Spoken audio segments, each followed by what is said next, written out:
Okay, हाम्रो सब्जेक्टको topic चाहिँ ई गभर्नेन्स अनि यो चाहिँ तिमीहरूको इलेक्टिभ 2 मा छ र टोटल चाहिँ तिमीहरूको 100 मार्क्सको भयो, 80 एक्सटर्नल र तिमीहरूको 20 चाहिँ इन्टर्नल छ है। सो अब ई गभर्नेन्समा हामीले पढ्नुपर्ने जस्तो बेसिक इन्ट्रोडक्टरी टपिक भनेको वाट इज गभर्मेन्ट, गभर्नेन्स भनेको के हो र ई गभर्नेन्ट भनेको के हो र ई गभर्नेन्स भनेको के हो। अब यो टर्मिनोलोजी त तिमीहरूले सुनिराकै छौ होला, गभर्मेन्ट र गभर्नेन्स, यसको डेफिनेसन अथवा डिफ्रेन्स कसैलाई थाहा छ?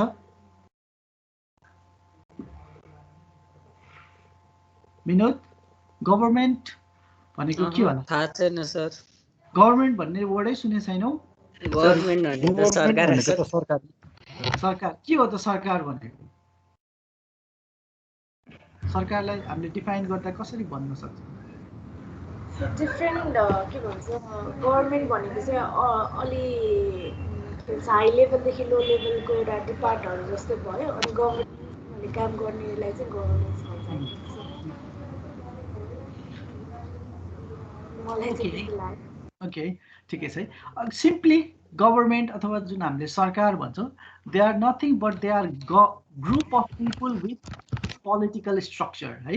They are just group of people. सरकार भनेको चाहिँ अब हाम्रो जनताले चाहिँ इलेक्टेड गरेर पठाउने चाहिँ अफिसियल्सहरू है। हरेक केसमा इलेक्टेड नहुनसक्छ, कुनै केसमा चाहिँ अपोइन्टेड पनि हुनसक्छ। शङ्कर, तिम्रो माइक अन भएर डिस्टर्ब आयो होला। ओके है। So they are just group of people है। अनि त्यो पिपलमा चाहिँ के हुन्छ भन्दा they have got political structure. For example government भन्ने बित्तिकै अब हेड अफ स्टेट हुनसक्छ, प्राइम मिनिस्टर हुनसक्छ, प्रेसिडेन्ट हुनसक्छ, त्यसको मिनिस्टर हुनसक्छ होइन, so on and so forth है। So and the government it has the authority to govern a state or country है। कुनै स्टेट कन्ट्रीलाई चाहिँ गभर्न गर्ने अथवा चाहिँ कुनै केसमा चाहिँ अब युनियनै हुनसक्छ, जस्तै चाहिँ तिम्रो चाहिँ युनाइटेड स्टेट्सको युनियन भयो होइन। सो त्यो केसमा चाहिँ they have the authority to govern, अनि generally they are elected by the people, अनि sometimes they can be appointed है। सो तिनीहरूको पब्लिक म्यान्डेट हुने भयो, अनि तिनीहरूले के गर्छ, laws and rules and regulations अनि पोलिसिजहरू चाहिँ बनाउने भयो है। सो देज आर गभर्मेन्ट भयो। अब अर्को यो टर्मिनोलोजी छ गभर्नेन्स। सो गभर्नेन्स भन्ने बित्तिकै के बुझिन्छ होला, कसैलाई थाहा छ? गभर्नेन्स भनेको चाहिँ के हो?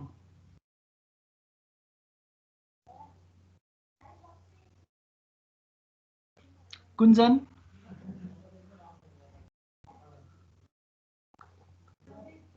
हजुर सर, के होला यो गभर्नेन्स भनेको? खै थाहै भएन है। रियालाई थाहा छ त? भन त।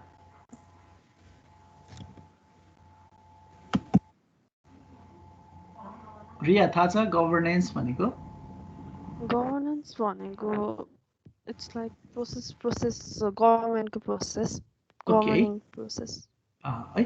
सिम्पली भन्दाखेरि गभर्नेन्ट भनेको शासक भयो, अनि गभर्नेन्ट भनेको शासन भनौँ न होइन है। सो अब चाहिँ गभर्नेन्स भनेको चाहिँ तिमीले चाहिँ अब गभर्मेन्टले लजहरू बनाउने भयो, पोलिसिजहरू बनाउने भयो, अनि गभर्नेन्स भनेको it is the act of implementing this rules laws and regulations है। त्यो गभर्मेन्टले बनाएको पोलिसीहरूलाई चाहिँ एक्ट गर्ने प्रोसेसलाई चाहिँ हामीले के भन्ने भयो, that is called your governance है।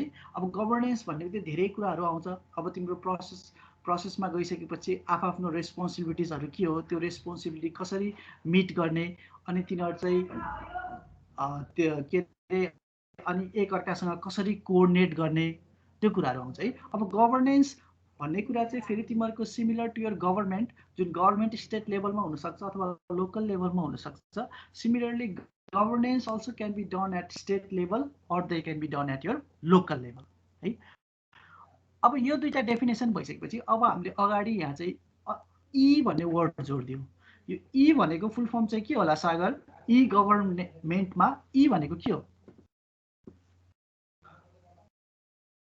सागर, थाहा छ? ई भन्ने त सुनेछौ नि, ई कमर्स भन्ने सुनेछौ होला। सो ई कमर्समा ई भनेको चाहिँ के थियो? इलेक्ट्रोनिकली हो कि सर? या इलेक्ट्रोनिक हो। So it's the same thing. So है, सो ई गभर्न के बुझिन्छ होला त अक्षता? गभर्मेन्टको डेफिनेसन त दिइसक्यो होइन त्यहाँ the group of people with some structure so अब ई गभर्नेन्ट भनेको चाहिँ के होला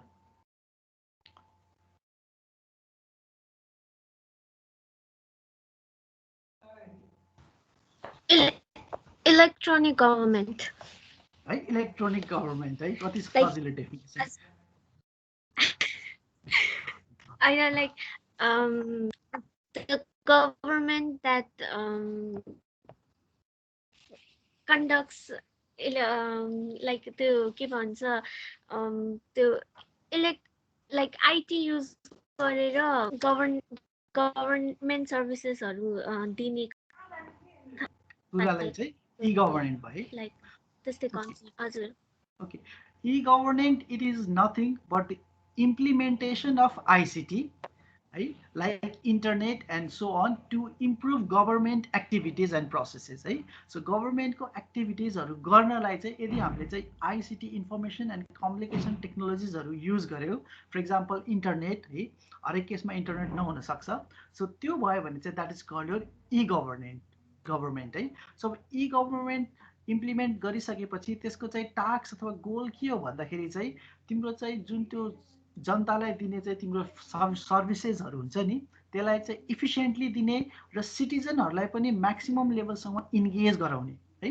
अनि त्यसपछि चाहिँ के गर्ने भन्दाखेरि चाहिँ गभर्नमेन्टको एक्टिभिटिज र प्रोसेसेसहरूलाई चाहिँ ट्रान्सप्यारेन्ट बनाउने चाहिँ यसलाई त्यो मेकानिजम हो है अब सिमिलरली अर्को टर्म छ ई गभर्नेन्स है अब ई गभर्नेन्स भन्ने बित्तिकै के भयो भन्दाखेरि चाहिँ it is the utilisation of information and communication technology for providing government services and communicating with the general public through the use of technology है सो अब गभर्नेन्स प्रोसेसमा चाहिँ हामीले आइसिटी युज गऱ्यो भने त्यसलाई चाहिँ हामीले के भयो भन्दाखेरि चाहिँ ई गभर्नेन्स भन्यो है सो सिम्पली ई गभर्नेन्सले के गर्छ भन्दाखेरि चाहिँ पब्लिक सर्भिसेस र पब्लिक अपरेसन्सहरूलाई चाहिँ आइसिटीको थ्रुबाट चाहिँ इन्गेज गराउने भयो अथवा आफ्नो कामहरू चाहिँ गभर्मेन्टले चाहिँ इलेक्ट्रोनिक मेथडबाट गर्यो भने चाहिँ त्यसलाई हामीले चाहिँ ई गभर्नेन्स भन्ने भयो है सो अर्को चाहिँ ई गभर्नेन्सको चाहिँ अब चाहिँ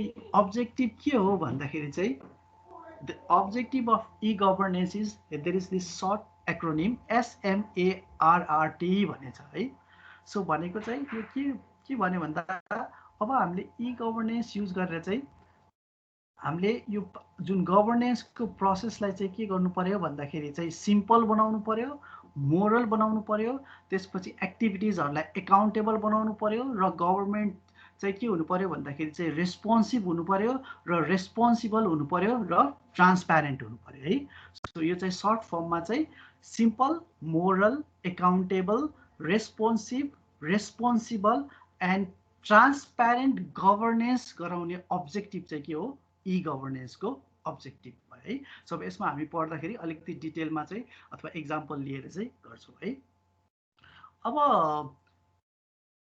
मैले भनिहालेँ ई गभर्नेन्स इम्प्लिमेन्ट गरिसकेपछि के बेनिफिट हुनसक्छ होला त पायल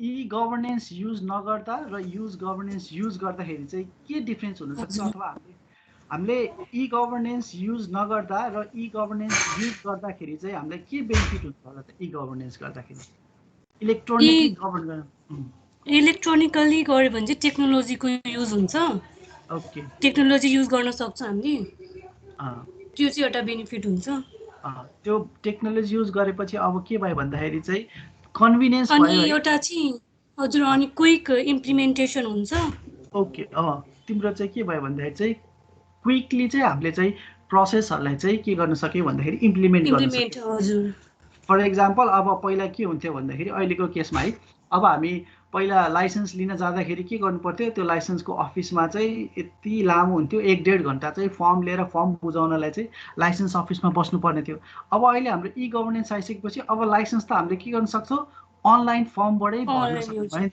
सो त्यसले गर्दाखेरि चाहिँ स्पिड अफ तिम्रो चाहिँ सर्भिसेस चाहिँ के भयो बढ्ने भयो अरू के हुन सक्छ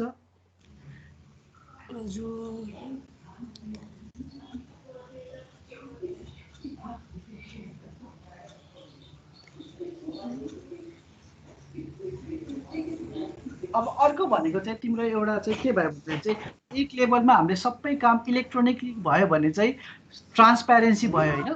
सो त्यसले गर्दाखेरि चाहिँ करप्सनहरू पनि हुने चान्सेसहरू कम भयो होइन, किनकि तिम्रो पेमेन्टहरू पनि अनलाइन गर्न सकियो भनेपछि there is more transparency and there is less probability of corruption है। सो अब यसको चाहिँ ई गभर्नेन्सको बेनिफिटहरू के हुन्छ र अब ई गभर्नेन्स इम्प्लिमेन्ट गर्नलाई पनि त च्यालेन्जहरू छ नि त, के चाहिँ च्यालेन्ज छ जस्तो लाग्छ विनोद ई गभर्नेन्स इम्प्लिमेन्ट गर्नलाई हामीलाई?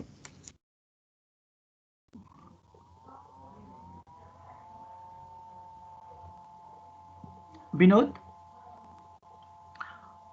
हजुर सर। ई गभर्नेन्स इम्प्लिमेन्ट गर्नलाई के ब्यारियर्सहरू हुन सक्छ? जस्तै अब हामीले चाहे नेटवर्क पुगिसक्यो हुँदैन सर, अब त्यही एउटा च्यालेन्ज हुन्छ। अनि अर्को भनेको मान्छेलाई नेटवर्क पुगिसकेपछि मान्छेलाई त्यो चलाउन पनि नआउन सक्छ नि त टेक्नोलोजी होइन। कतिलाई त अब टेक्नोलोजी पुग्यो, अब हामीले गाउँ गाउँमा इन्टरनेट पुर्याइदियो, कम्प्युटर लैदियो भनेर त भएन, तिनीहरूलाई त त्यो टेक्नोलोजी कम्प्युटर त चलाउन आउनु पर्ने भयो। सो अब even if there are many benefits of implementing e governance, there are many barriers to e governance है। सो अब यसमा चाहिँ हामीले पढ्दाखेरि चाहिँ के हुनसक्छ त बेनिफिट्सहरू र ई गभर्नेन्स इम्प्लिमेन्ट गर्नलाई what are the various barriers है। अब पब्लिकको अवेरनेस नहुन सक्छ, अनि कति केसमा तपाईँ मान्छेहरूले चाहिँ त्यो इलेक्ट्रोनिक जान चाहन्न होइन। अनि अर्को भनेको अब सेक्युरिटी रिस्क हुनसक्छ, प्राइभेसी रिस्क हुनसक्छ, तिम्रो हार्डवेयर नहुनसक्छ है, आइटीको स्टाफहरू नहुनसक्छ, रिलायबल इन्टरनेट नहुनसक्छ। So will talk about the different barriers to implementing e governance है।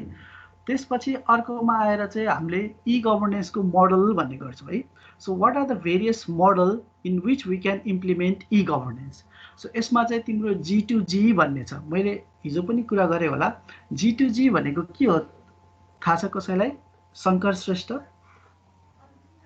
गभर्मेन्ट टु गभर्मेन्टको जस्तै सर भनौँ न, अब सरकारी टेन्डर भर्दाखेरि गभर्मेन्ट टु गभर्मेन्टको काम हुन्छ भनौँ न यसमा G2G। जस्तै अझ एउटा क्लियर एक्जाम्पल है, जस्तै त्यही तिम्रो अब हाम्रै केसमा अब फेडरल कन्ट्री छ भने तिम्रो सेन्ट्रल गभर्मेन्ट र तिम्रो स्टेट गभर्मेन्टले एकअर्कासँग कोअर्डिनेट गर्नु पर्यो होइन।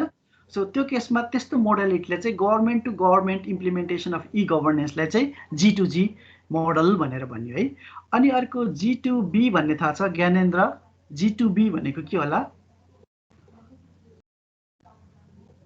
सर G2B भनेको गभर्मेन्टबाट चाहिँ बिजनेस र गभर्मेन्ट बिच इन्टरेक्सन कम्युनिकेसन गर्दा हामीले इलेक्ट्रोनिकली गऱ्यो भने त that's your E governance G2B model है। सो अब गभर्मेन्ट हुने भयो, अब गभर्मेन्ट पछि हामी पढ्छौँ होइन, PPP भन्दा सेकेन्ड च्याप्टरतिर छ होला। अब त्यो गभर्मेन्टले बिजनेससँग इन्टरेक्सन गर्नु पर्यो, private entity and public entity interaction गर्नु पर्यो। सो त्यो इन्टरेक्सन गर्ने चाहिँ तिम्रो चाहिँ त्यो मोडललाई चाहिँ हामीले के भन्ने भयो? गभर्मेन्ट टु बिजनेस मोडल है। अर्को G2C भन्ने छ, यो चाहिँ के होला कुञ्जन?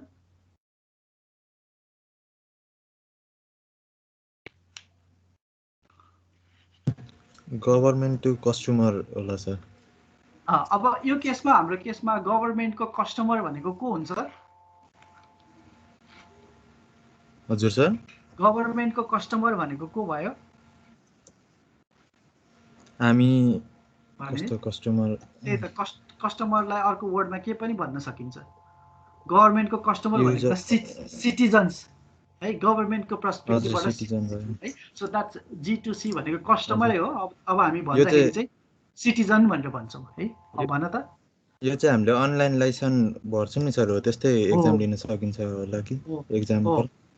एक्जाम्पल यस है। सो गभर्मेन्ट टु कस्टमर, गभर्मेन्टले अनलाइन एक्जाम दिने, अहिले त बिजुली बत्तीहरूको पनि होइन प्राइभेट कम्पनीहरूसँग के अरे पार्टनरसिप गरेर त्यो पनि अनलाइन पेमेन्ट गर्न सक्छ नि हो।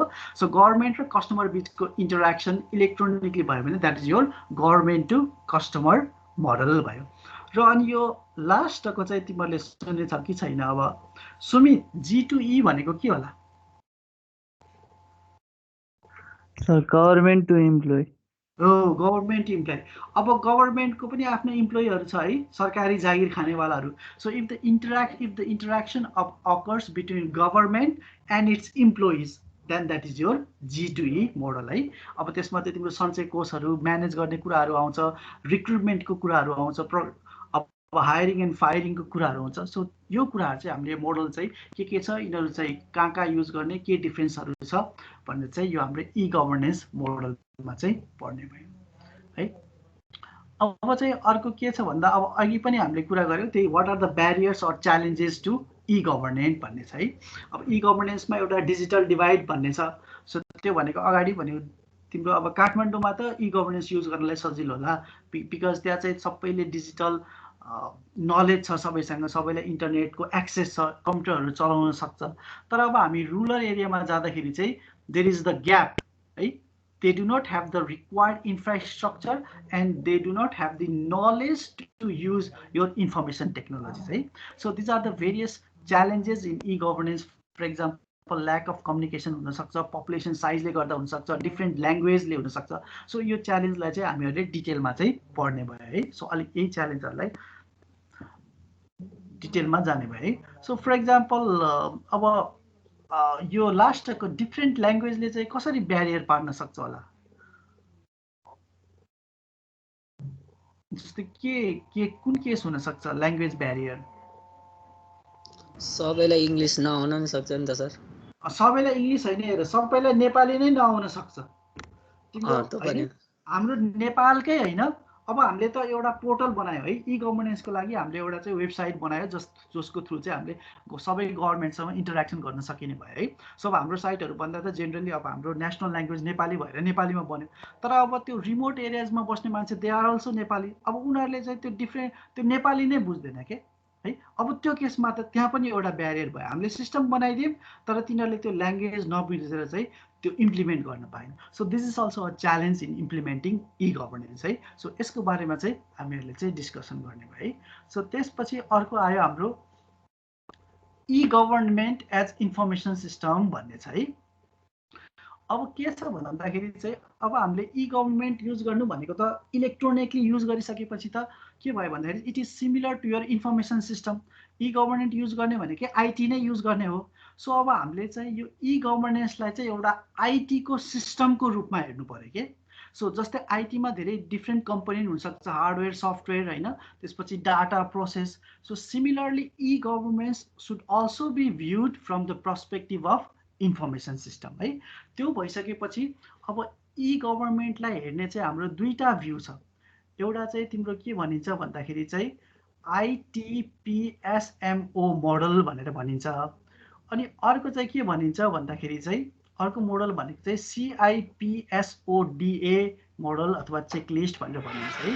सो इट्स आर नथिङ, यो चाहिँ अब हामीले ई गभर्नेन्समा इम्प्लिमेन्ट हुने भेरियस कम्पोनेन्ट्सहरूलाई हेर्नु पर्यो कि। सो अब IPTOSMOमा चाहिँ अब इन्फर्मेसन सिस्टम चाहिँ के बनेको हुन्छ भनेर हेर्छौँ। सो आई भन्ने बित्तिकै इन्फर्मेसन चाहियो, त्यसपछि टेक्नोलोजी चाहियो, त्यसपछि प्रोसेस चाहियो, त्यसपछि अब्जेक्टिभ्सहरू चाहियो, त्यसपछि स्टाफिङ गर्नु पर्यो, त्यसपछि म्यानेजमेन्ट गर्नु पर्यो, र लास्टमा ओ भनेको चाहिँ अदर रिसोर्सेसहरू चाहिने भयो कि।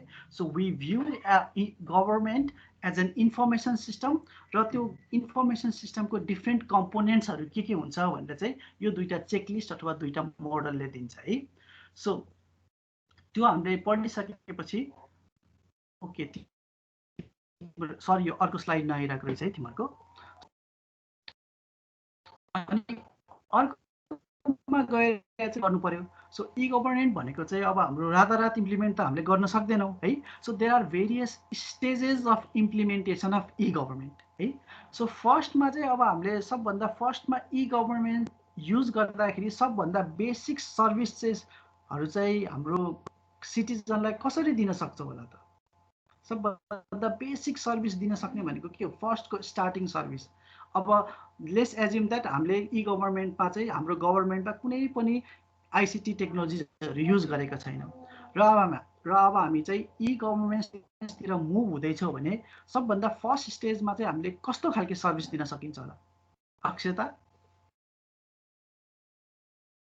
हामी जिरोबाट स्टार्ट गर्दैछौँ भने सबभन्दा फर्स्टमा चाहिँ आइसिटी टेक्नोलोजी युज गर्दाखेरि सबभन्दा सजिलो इम्प्लिमेन्ट गर्न चाहिँ के हुने हो?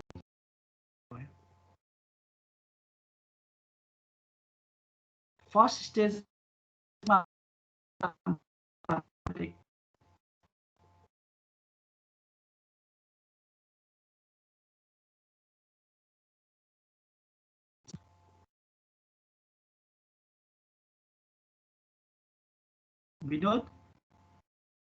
हजुर सर सुनिरहेछ सर तपाईँको साउन्ड नै अड्की आइरहेको थियो के हो र अहिले ठिक छ ठिक छ सर अहिले ल भन त सबभन्दा बेसिक रूपमा चाहिँ हामीले चाहिँ ई गभर्नमेन्ट कसरी युज गर्न सक्छौँ होला इन्फर्मेसन नै प्रोभाइड गरेर अब सडन टपिकको बारेमा सबभन्दा बेसिक भनेको एउटा वेबसाइट बनाइदिने र वेबसाइटबाट चाहिँ के गर्न सक्छ सिटिजनहरूले इन्फर्मेसन सबभन्दा बेसिक र सेकेन्डमा चाहिँ हामीले के गर्यौँ भन्दा हामीले त्यो वेबसाइटमा फर्म पनि हालिदियौँ है सो फर्म भयो भने फर्म भइसकेपछि चाहिँ के भयो अब त कस्टमरले इन्टरेक्सन पनि गर्न सक्यो नि फर्म्सहरू अनलाइन फर्म्सहरू भर्न सक्यो सो द्याट इज यो सेकेन्ड स्टेज अनि थर्डमा चाहिँ के हुन्छ भन्दा अब हामीले चाहिँ गभर्मेन्टसँग इन्टरेक्सन गर्न सक्छौँ सो द्याट इज यो थर्ड स्टेज र लास्टमा चाहिँ के हुनुभयो सबै कुराहरूलाई चाहिँ हामीले चाहिँ इन्टिग्रेट गर्न सक्ने भयो so this is basic stages of development of e government र यसको बारेमा चाहिँ हामीले डिटेलमा पढ्ने भयो ठिक छ र अर्को पब्लिक प्राइभेट पार्टनरसिप भन्ने छ मेरो भोइस सुनिरहेछ होइन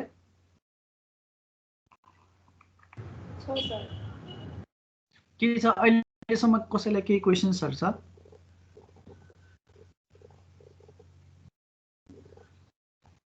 ओके नेक्स्ट भनेको चाहिँ पब्लिक प्राइभेट पार्टनरसिप भन्ने छ है सो अथवा पीपीपी भनेर भनिन्छ है so PPP is the mode of providing public infrastructure and services by government in partnership with private sector.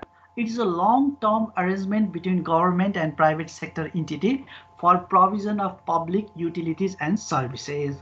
भनेको अब सबै काम गभर्नमेन्टले गर्न नसक्ने हुनसक्छ जस्तै त्योसँग टेक्नोलोजी नहुन सक्छ हैन त्यसको एक्सपिरियन्स नहुन सक्छ सो त्यसको लागि चाहिँ government can form partnership with private organization so that they can provide services and public utilities to customer है so यस्तो खालके पार्टनरशिपलाई चाहिँ हामीले के भनिन्छ पब्लिक एन्ड प्राइभेट पार्टनरशिप भनेर भन्छौँ है सो अब चाहिँ तिम्रो पब्लिक प्राइभेट पार्टनरशिपमा चाहिँ there are various types of public private partnership है अब गभर्नमेन्ट र प्राइभेट सेक्टरले कसरी एकअर्कासँग चाहिँ पार्टनरशिप फर्म गर्न सक्छ भनेर चाहिँ there are 4 forms or models of public private partnership फर्स्टमा चाहिँ के भनिन्छ भन्दा जेभी मोडल अथवा जोइन्ट भेन्चर मोडल भनेर भनिन्छ है सो यसमा चाहिँ पब्लिक इन्टिटी र प्राइभेट इन्टिटी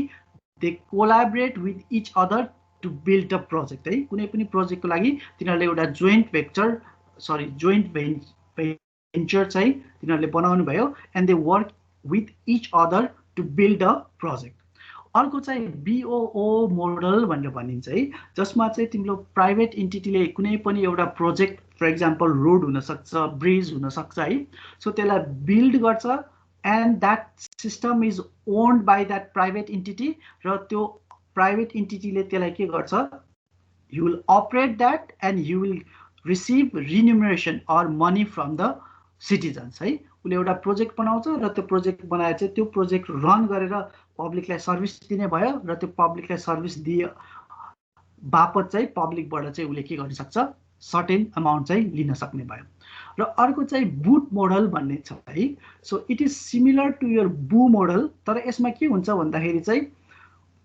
त्यो प्राइभेट इन्टिटीले आफूले कुनै एउटा प्रोजेक्ट अथवा रोड बनाइसकेपछि सर्टेन टाइम पिरियड जसलाई कन्सेसन पिरियड भनिन्छ त्यो पिरियडसम्म उसले अपरेट गर्छ र कस्टमरबाट चाहिँ पैसा उठाउने भयो र त्यो पिरियड सकिसकेपछि त्यसले बनाएको प्रोजेक्ट बिजनेस हो बिल्डिङ हो अथवा रोड हो त्यो चाहिँ के गरिदिनु भयो गभर्नमेन्टलाई दिने भयो र त्यसको ओनरसिप चाहिँ अब कसले लिने भयो गभर्नमेन्टले लिने भयो है अनि अर्को भनेको चाहिँ एप्लिकेसन सर्भिस मोडल भन्ने छ र यसमा चाहिँ सर्टेन एप्लिकेसन बनाएर चाहिँ के गर्न सक्छ भन्दा सर्भिसेस दिन सक्छ र त्यो सर्भिसेस दिए अनुसार चाहिँ उसले पनि के गर्ने भयो त्यो सिटिजनहरुबाट चाहिँ पैसा उठाउने भयो है।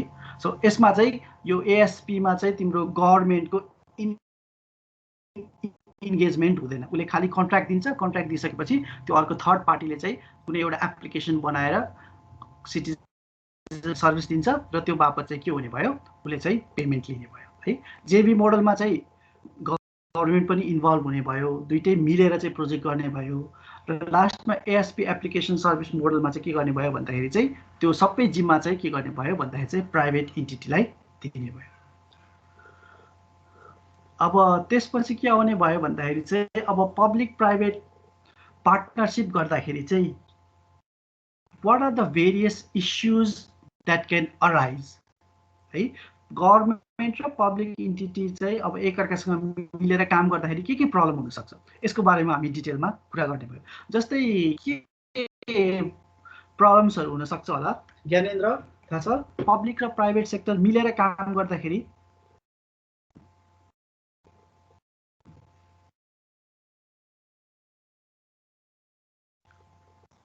ज्ञानेन्द्र, पब्लिक र प्राइभेट सेक्टर मिलेर काम गर्दाखेरि चाहिँ कस्तो इस्युजहरू अथवा के प्रब्लम्सहरू आउन सक्छ होला?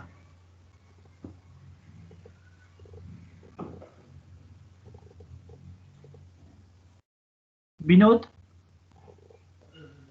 सर, ल्याक अफ कम्युनिकेसन नै हुन सक्छ गभर्नमेन्ट र प्राइभेट कम्पनीको। ओके, ठीक छ। अनि अर्को? अब अर्को नेक्स्ट भनेको तिनीहरूको वर्किङ मेकानिजमै फरक हुन सक्छ हैन। गभर्नमेन्ट स्लो एन्ड एकदम हाइली ब्युरोक्रेटिक हुन्छ, यता तिम्रो प्राइभेट सेक्टर भनेको हाइली इफिसिएन्ट छिटो छिटो गर्न खोज्छ, तर गभर्नमेन्टले चाहिँ स्लोली काम गरेर हुन्छ। So that can be a issue है। ओके है। सो अब चाहिँ हामीले चाहिँ यस्तो गभर्नमेन्ट र पब्लिक सेक्टर एकअर्कासँग मिलेर काम गर्दाखेरि के इस्युज हुन सक्छ त्यसको बारेमा चाहिँ हामीले चाहिँ स्टडी गर्ने भयो है। त्यसपछि अर्को टपिक छ हाम्रो ICT इन्फ्रास्ट्रक्चर भन्ने छ है। अब यो च्याप्टर त तिमीहरूलाई खासै केही गाह्रो हुँदैन, आइटीकै विद्यार्थी भइहाल्यो। सो ICT इन्फ्रास्ट्रक्चर भनेको चाहिँ के हो भन्दा these are the basic services and tools that is required to develop and execute public services. तिमीले गभर्नमेन्टको काम गर्नलाई इलेक्ट्रोनिकली काम गर्दाखेरि जे सर्भिसेस एन्ड टुल्सहरू चाहिन्छ त्यसलाई चाहिँ हामीले के भन्ने भयो, ICT इन्फ्रास्ट्रक्चर। सो त्यो भनेको तिम्रो हार्डवेयर पनि हुनसक्छ, तिम्रो सफ्टवेयर पनि हुनसक्छ, त्यसको कम्बिनेसन पनि हुनसक्छ है। सो अनि फर्स्टमा चाहिँ तिम्रो आयो नेटवर्क इन्फ्रास्ट्रक्चर। भन्ने बित्तिकै नेटवर्क बनाउनको लागि चाहिने डिफ्रेन्ट कम्पोनेन्ट्सहरू के हुन्छ त, that is comprised of network infrastructure. So अब फर्स्टमा चाहिँ तिम्रो एन्ड डिभाइस हुने भयो, त्यसपछि इन्टरमिडिएट डिभाइस हुने भयो, त्यसपछि तिमीहरूको नेटवर्क मिडिया हुने भयो। यो चाहिँ तिमीहरूलाई एकचोटि पहिले हामीले कम्प्युटर नेटवर्कमा पढिसक्यो होला। कसैले भन्न सक्छ यो एन्ड डिभाइस भनेको के हुन सक्छ, यसको एक्जाम्पल्सहरू? एन्ड डिभाइसको एक्जाम्पल्सहरू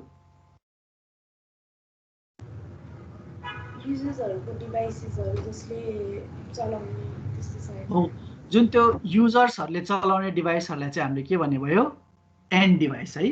सो युजरले चलाउने डिभाइस चाहियो एन्ड डिभाइसेस। त्यसपछि त्यो सेन्डरदेखि रिसिभरसम्म चाहिँ मेसेज ट्रान्सफर गर्नलाई बिचमा जति पनि डिभाइसेसहरू चाहिन्छ नि, for example router, switch, firewall, maybe database, server होइन, त्यो सबै चाहिँ के भयो, that is called intermediate devices. र यो डिभाइसलाई कनेक्सन गराउनको लागि जुन हाम्रो मिडियाहरू चाहिन्छ, it can be wired or it can be wireless media. अब वायर्ड हो भने चाहिँ तिम्रो के चाहियो, फाइबर अप्टिक्स हुनसक्छ, तिम्रो इथरनेट केबल हुनसक्छ। अब वायरलेस हो भने तिम्रो वाइफाई हुनसक्छ, तिम्रो चाहिँ वाइम्याक्स हुनसक्छ, तिम्रो ब्लुटुथ हुनसक्छ, र तिम्रो चाहिँ के हुनसक्छ, रेडियो वेभ्सहरू हुनसक्छ है। So these are the things that are required in network infrastructure. त्यसपछि तिमीहरूको अर्को के छ, अर्को इन्फ्रास्ट्रक्चर छ कम्प्युटिङ इन्फ्रास्ट्रक्चर है। सो कम्प्युटिङ इन्फ्रास्ट्रक्चर भनेको चाहिँ कम्प्युटिङ पावर चाहियो है, र चाहिँ तिम्रो कम्प्युटिङ पावर भनेको केबाट पाउने भयो, तिम्रो हार्डवेयरबाट पाउने भयो, तिम्रो सिपियुबाट चाहिने भयो। सो अब मैले चाहिँ के गरेँ भन्दाखेरि चाहिँ एकदमै खतरा वेबसाइट बनाइदिएँ है, सबै झिलिमिली भएको एकदम इन्टरेक्टिभ बनाइदिएँ। तर के छ भन्दाखेरि चाहिँ त्यो वेबसाइटलाई रन गर्नको लागि तिम्रो त्यो हाम्रो जेनरल सिटिजनहरुसँग चाहिँ त्यसको एडिक्वेट मोबाइलमा चाहिँ पावर्सहरु छैन, सीपीयूहरु छैन, प्रोसेसिङ पावर छैन भने चाहिँ दैट इज युजलेस है। सो हामीले गरेको सिस्टम रन गर्नलाई ब्याक एन्डमा प्लस फ्रन्ट एन्डमा चाहिँ हामीलाई के चाहियो, कम्प्युटिङ इन्फ्रास्ट्रक्चरहरु चाहियो है। सो यसको चाहिँ डिफ्रेन्ट कम्पोनेन्ट्सहरु हुन्छ, तिम्रो हार्डवेयर सफ्टवेयर नेटवर्क हुने भयो, अनि त्यसपछि ह्युमन रिसोर्सेस हुने भयो। यसको बारेमा चाहिँ हामीले डिस्कसन गर्ने भए। त्यसपछि अर्को हामीलाई चाहिँ के चाहियो भन्दाखेरि चाहिँ डाटा सेन्टर इन्फ्रास्ट्रक्चर चाहियो। सो अब अभियसली तिम्रो गभर्नमेन्टले डेभलप गरेको इन्फर्मेसन सिस्टम छ भने त they have got large amount of data. So त्यो लार्ज एमाउन्ट अफ डेटालाई चाहिँ स्टोर एन्ड म्यानेजमेन्ट गर्नलाई चाहिँ हामीलाई के चाहियो, डाटा सेन्टर चाहियो। So you also need your data centre infrastructure है। र त्यसपछि हामीले ई गभर्नमेन्ट बनाउँदाखेरि त्यसको आर्किटेक्चर के हुन्छ त भन्दाखेरि चाहिँ त्यो गभर्नमेन्टले के सर्भिसेसहरु प्रोभाइड गर्छ, that is defined by your service architecture. त्यसपछि चाहिँ त्यो एउटा सर्भिस दिनको लागि के स्टेप्सहरु फलो गर्ने है, that is determined by your process architecture.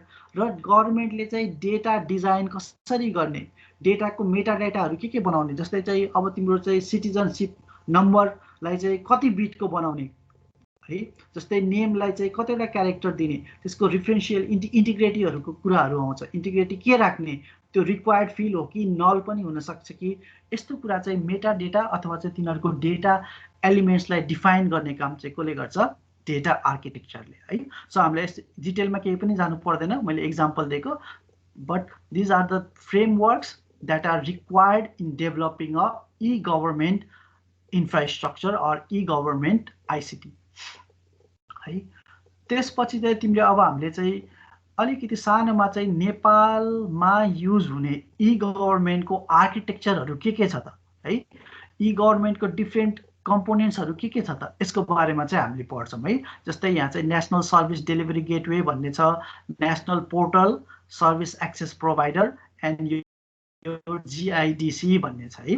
So Nepal गभर्नमेन्टले use गरिरहेको ई गभर्नमेन्टको आर्किटेक्चर के छ, यसको बारेमा चाहिँ हामीहरूले अलिकति कुरा गर्छौं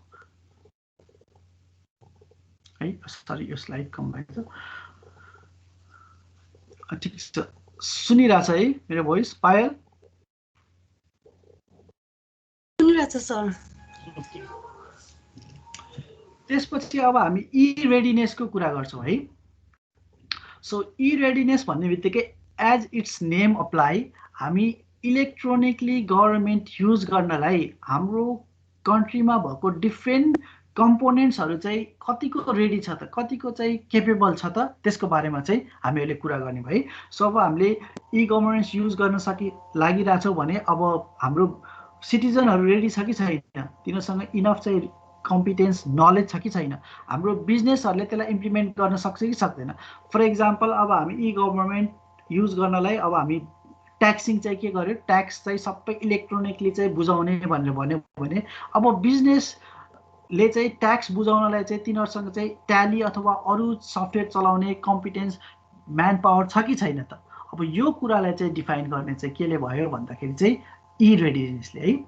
so e-readiness is the degree to which a community is prepared to participate in your e-government. E-government मा participate हुनको लागि हाम्रो कम्युनिटी चाहिँ कतिको प्रिपेयर छ, त्यो कुराले चाहिँ that is defined by your e-readiness है। अब यसमा चाहिँ फेरि हामीले e-readiness गरिसकेपछि e-readiness को फ्रेमवर्कको कुरा गर्छौं है। फर एक्जाम्पल अब हामीसँग त्यो डेटा इन्फ्रास्ट्रक्चर छ कि छैन, हामीसँग चाहिँ लिगल इन्फ्रास्ट्रक्चर छ कि छैन। फर एक्जाम्पल अब हामीले चाहिँ के गर्यो भन्दा गभर्नमेन्टले के गर्यो भन्दाखेरि ल सपोज सबै सिटिजनको चाहिँ डेटा कलेक्ट गर्ने रे।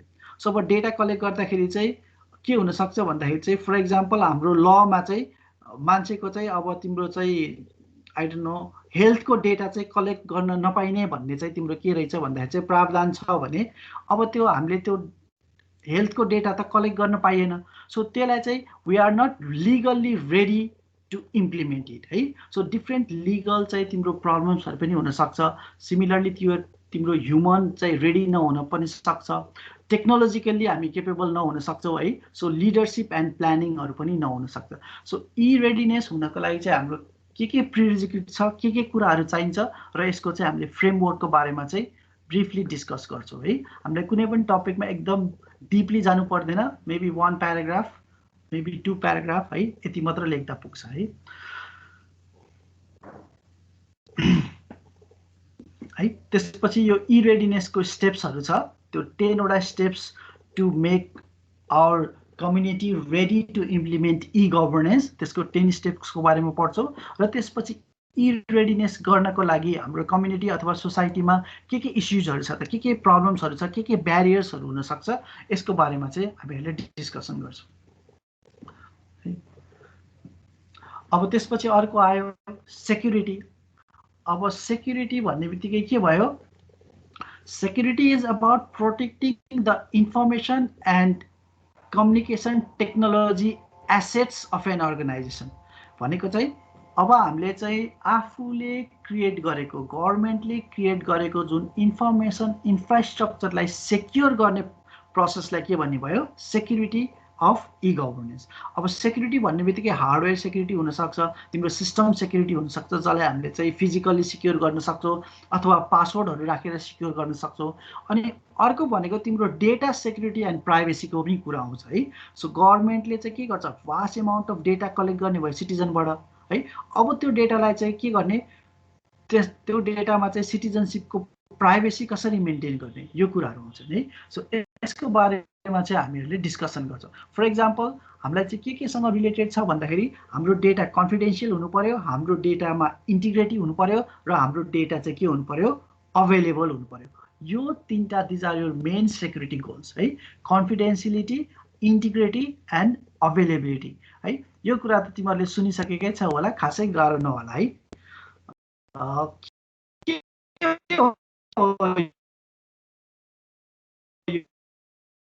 यो शङ्कर यो कन्फिडेन्स रिया, डेटा कन्फिडेन्सियालिटी भनेको के हो?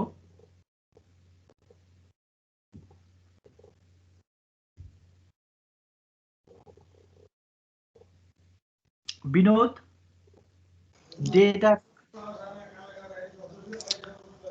डेटाहरू चाहिँ हतपति सबैले हेर्न नपाउनु पर्ने त्यस्तो हुनु पर्यो। कन्फिडेन्सियलिटी भन्यो भने दुईटा केस हुने भयो, जसको डेटा हो त्यसले मात्रै हेर्न पाउनु पर्ने र गभर्मेन्टले हेर्न पाउनु पर्यो है। सो अब तिमीले डेटा कन्फिडेन्सियलिटी कसरी मेन्टेन गर्न सकिन्छ होला, यो हामीले पढिसक्यो है तिमीहरूले कम्प्युटर नेटवर्कमा। डेटालाई कन्फिडेन्सियल बनाउनको लागि के युज गर्न सकिन्छ? पासवर्ड दिएर राख्न सकिन्छ डेटाहरुको। पासवर्ड दिएर त कन्फिडेन्सियल हुँदैन, डेटालाई चाहिँ अरूले हेर्न नमिल्ने बनाउनलाई के गर्ने, आफूले मात्र हेर्न। हो ओके, शङ्करले भने इन्क्रिप्सन है, डेटालाई डेटा सुड बी इन्क्रिप्टेड है, इन्क्रिप्टेड गर्ने बित्तिकै कन्फिडेन्सियलिटी चाहिँ मेन्टेन हुने भयो। र फेरि अर्को यो टर्म छ इन्टिग्रिटी भन्ने, यो डेटा इन्टिग्रिटी भन्ने चाहिँ के होला रिया?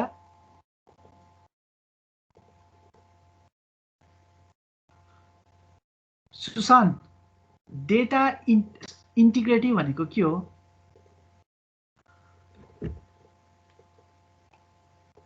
डेटा इन्टिग्रिटी भनेको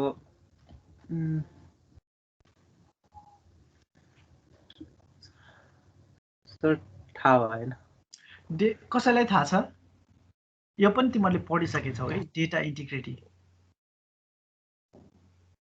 त्यो सबैले बुझ्ने खालको डेटा हो कि हैन? भ्यालिड डेटा हो कि सर? अलिकति मिल्यो है विनोदले भन्न खोजेको। भ्यालिड भनेको चाहिँ तिमीले जे डेटा स्टोर गरेको छौ नि त्यही रिट्रिभ हुनु पर्यो के, डेटाको इन्टिग्रिटी मेन्टेन हुनु पर्यो। तिमीले जुन डेटा पठाएको छौ त्यही डेटा चाहिँ रिसिभ हुनु पर्यो, अथवा जे डेटा स्टोर गरेको छौ नि त्यो चाहिँ के हुनु पर्यो, त्यही डेटा रिट्रिभ हुनु पर्यो, कसैले चेन्ज गरिदिनु भएन। र डेटा इन्टिग्रिटीको लागि चाहिँ हामी के युज गर्छौँ भन्दा जेनरली वी युज ह्यासिङ्सहरू युज गर्छौँ है। ह्यासिङ भन्ने MD5 ह्यासिङ, SHA ह्यासिङ भन्ने सुनेछौ कि छैनौ? सो वी युज ह्यासिङ है, त्यो चाहिँ इन्टिग्रिटीको कुरा आयो।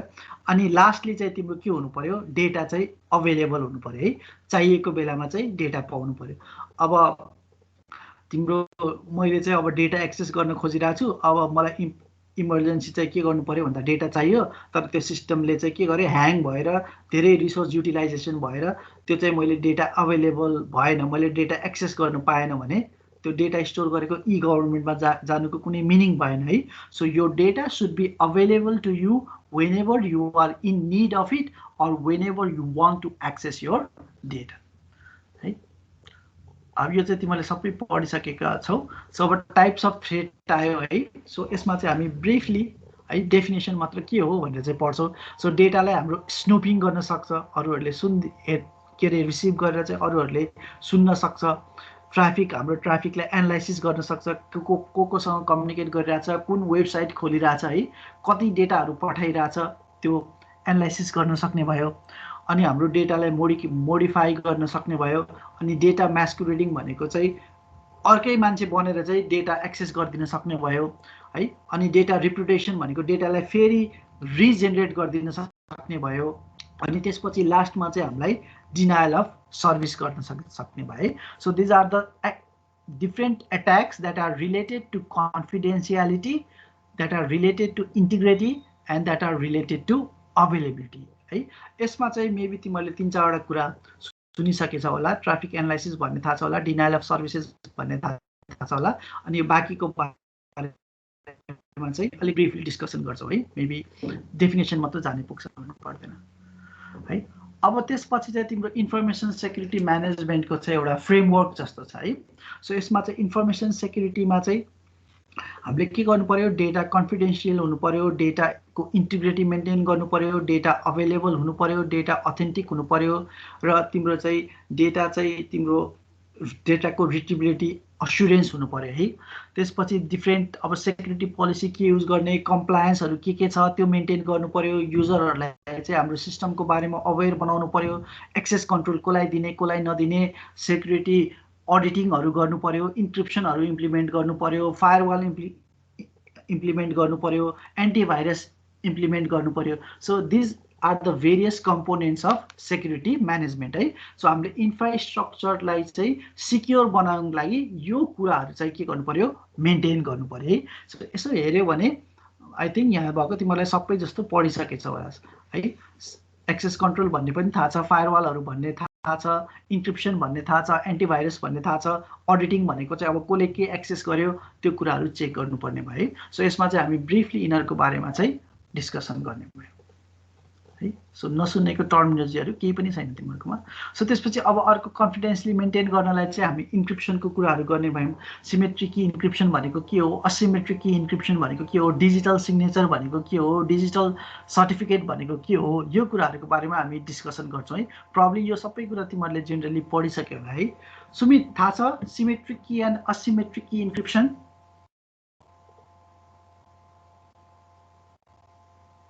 सायरा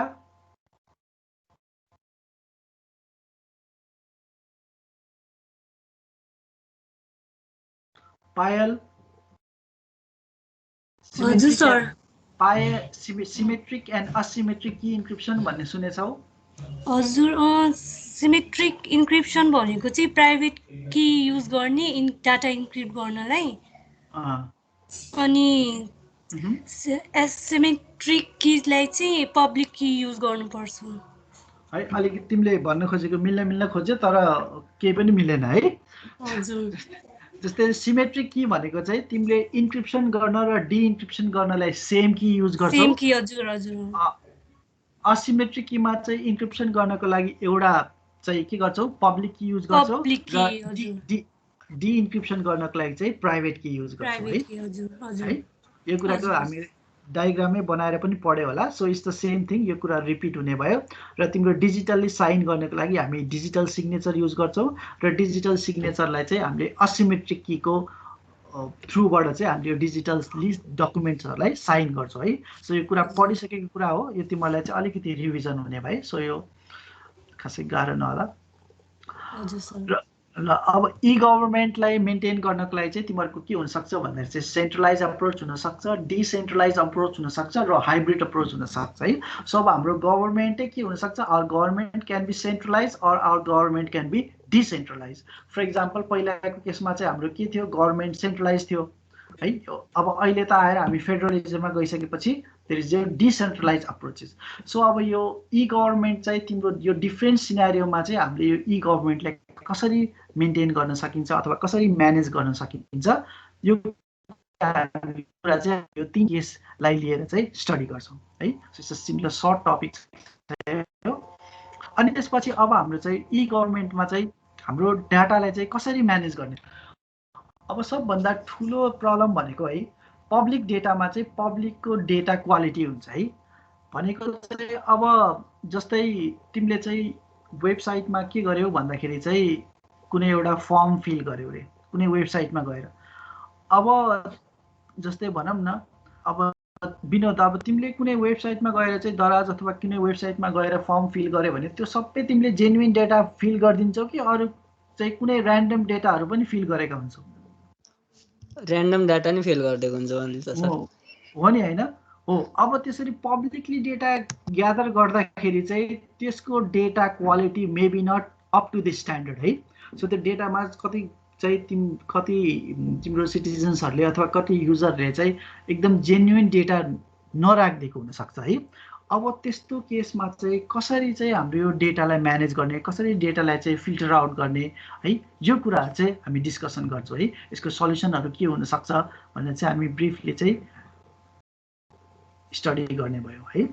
र त्यसपछि चाहिँ तिम्रो ई गभर्मेन्ट म्यानेज गर्नलाई चाहिँ के प्रब्लम्सहरू हुनसक्छ यसको बारेमा हामी डिस्कसन गर्छौँ है। सो ई गभर्मेन्ट इम्प्लिमेन्ट गर्दा तिम्रो पिपुललाई कसरी म्यानेज गर्ने, पिपुलको पोजिसनहरूलाई कसरी म्यानेज गर्ने, अनि एउटा डिपार्टमेन्टले आफैलाई कसरी म्यानेज गर्ने, प्रोजेक्टहरूलाई कसरी ह्यान्डल गर्ने, र त्यसपछि तिम्रो इन्टर डिपार्टमेन्ट अथवा इन्टर पर्सनल पोलिटिक्स हुनसक्छ त्यसलाई चाहिँ कसरी म्यानेज गर्ने, यो कुराहरू चाहिँ हामी पढ्छौँ है।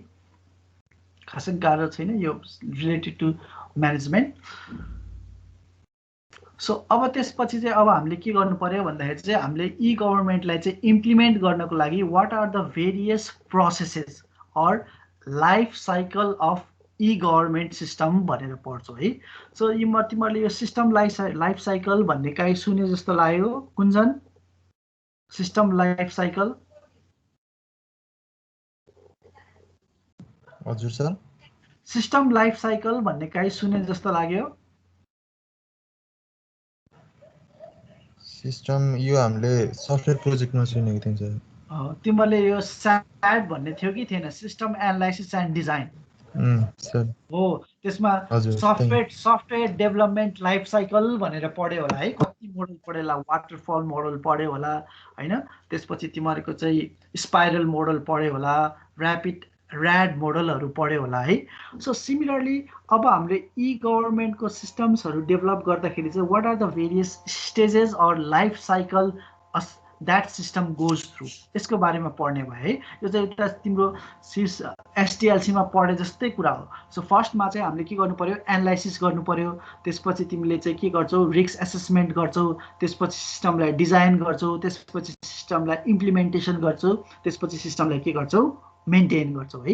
यो टर्मिनोलोजीहरू त सुनेछौ है विनोद? पढेछ है यो टर्मिनोलोजी? पढेछ सर। हो यही कुरा हो। अब यही कुरालाई चाहिँ हामीले लेख्दाखेरि यो ई गभर्मेन्टको बेसिसमा गएर लेखिदिनु पर्यो है। सिस्टम बनाउँदाखेरि पहिला हामीले तिम्रो के छ, हाम्रो चाहिँ इन्फ्रास्ट्रक्चरहरू के छ होइन, त्यो कुराहरूलाई एनालाइसिस गर्नु पर्यो। त्यसपछि यो सिस्टम इम्प्लिमेन्ट गर्दाखेरि के रिस्क हुन्छ, रिस्क एनालाइसिस गर्नु पर्यो।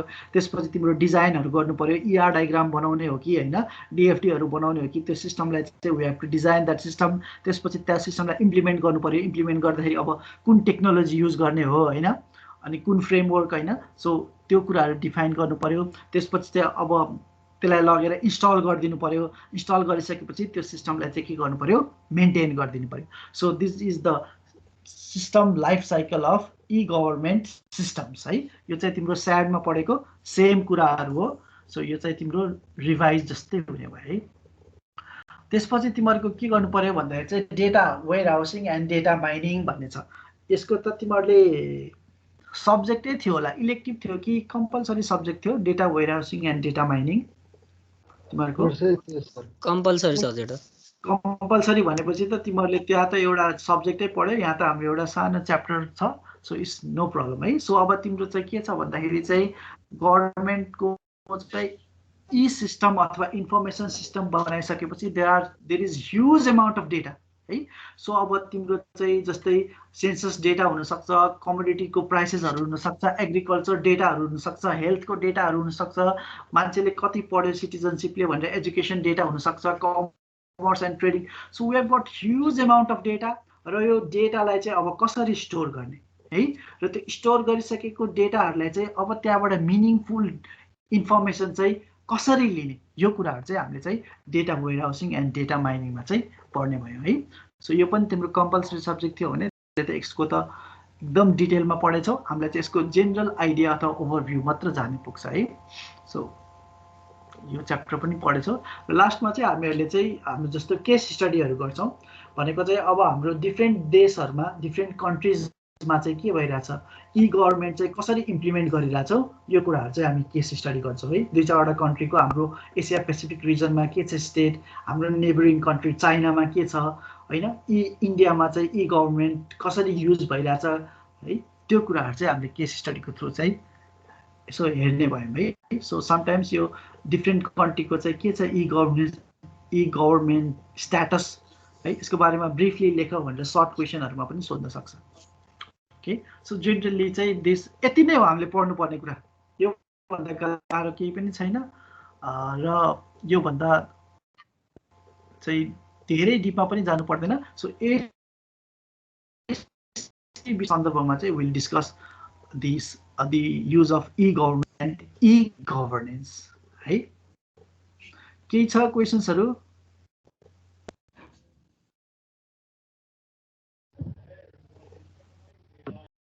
शङ्कर भन त सुनिएन। सुजन शङ्कर सर अनि यसको नोटहरू चाहिँ जस्तो अब तपाईले प्रोभाइड गर्नुहुन्छ कि के सर? म यसको सबै नोटहरू तिमीलाई पहिला तिमीले मेरो गुगल क्लासरुममा भए जस्तै सबै च्याप्टरको चाहिँ नोटहरू प्रोभाइड गर्छु।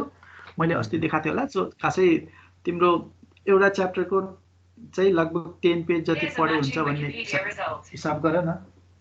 10 पेज लगभग एभरेजमा एउटा च्याप्टरको 10 पेज जति छ होला। सो त्यो मैले पहिला चाहिँ के अरे तिम्रो अब क्लासमा गएर पनि लेखाइन्थ्यो नि त। सो मसँग फुल्ली डिजिटल त्यो नोट्सहरू थिएन। अब त्यो चाहिँ म बिस्तारै मेन्टेन गर्दैछु।